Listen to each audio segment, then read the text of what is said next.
Genealogy Gems podcast here at RootsTech, and I have joining me a friend of mine, James Tanner. Hi, James. Hi.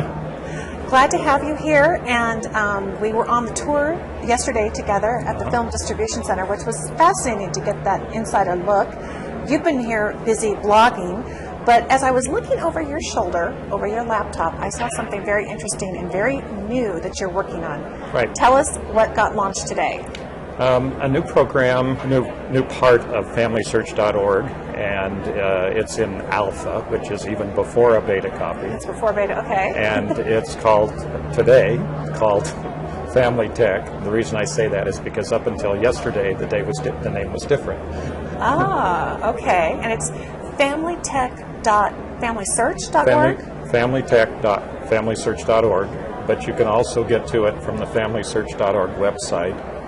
You go to the Learn tab, which is on the first page, and then at the bottom of that page there's a link to the new website. Perfect. Now, this is obviously focused on technology. Is this more of an educational type site, a blogging site? What are we going to find there? Well, the site is aimed at I guess the defining thing is the mid-range technology people who are not novices, who have computers, who are involved with some kind of technology, but not the programmers, not the developers type thing.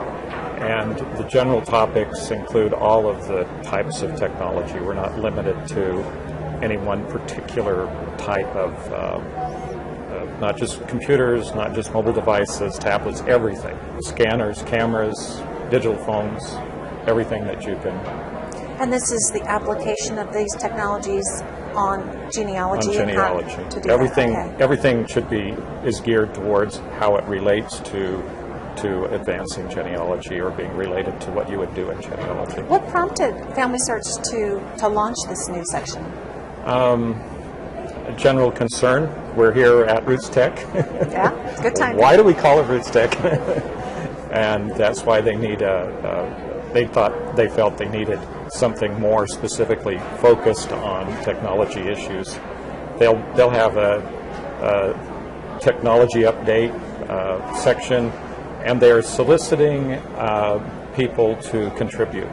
If you want to contribute, it's what's called a moderated blog, which means that there are individual contributors, but you can't just post whatever you want.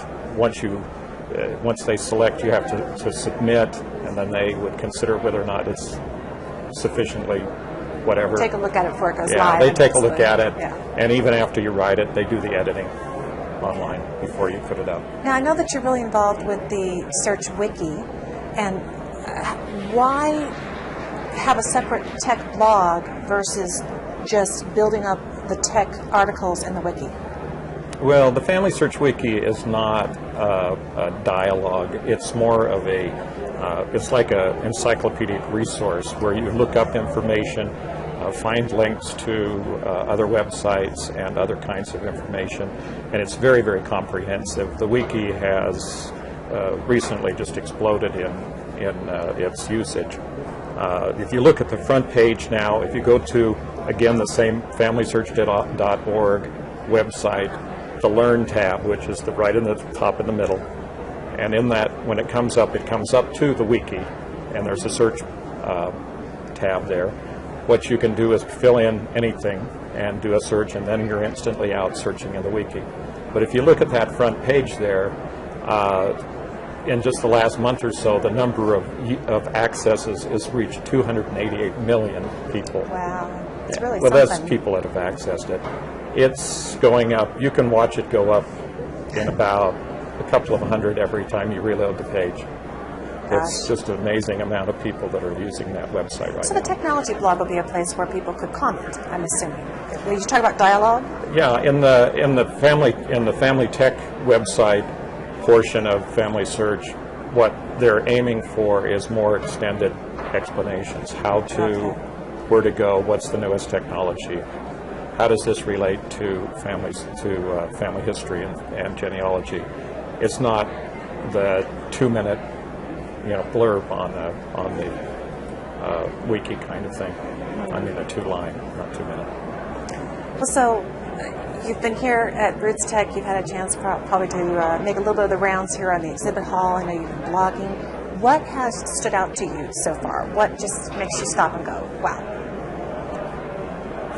A lot of things. There's been a lot of things here. I'm really involved in a lot of different areas of genealogy, and one of the things that to me has really been impressive here is the FamilySearch exhibit, where they show how the film is developed and how you go through the scanning process and get it online. Because that's where and I'm also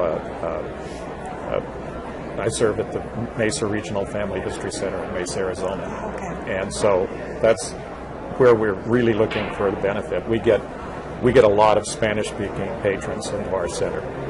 And this is the first time that most of these records have ever been available. Most of the records from Latin America have ever been available to anyone. They've really been making a push on those, haven't they? And we have people with very humble means who cannot afford to spend $5.50 to order a film through the FamilySearch centers. So what we're finding is that these people are able now to do their family research free online by coming into the center, and it's just been an amazing development. That's probably the most amazing thing here is that right over here in that scanning of what's going on with what they're doing.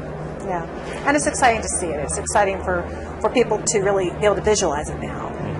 That's really what I noticed here. It's just everything is just very visual, and it really helps you comprehend it in a new way and be thinking kind of outside the box. And hopefully we'll see more unconferencing and collaboration going on. Well, this is sort of a fabulous conference because your normal genealogy conference seems to have a very low-key, very kind of laid back.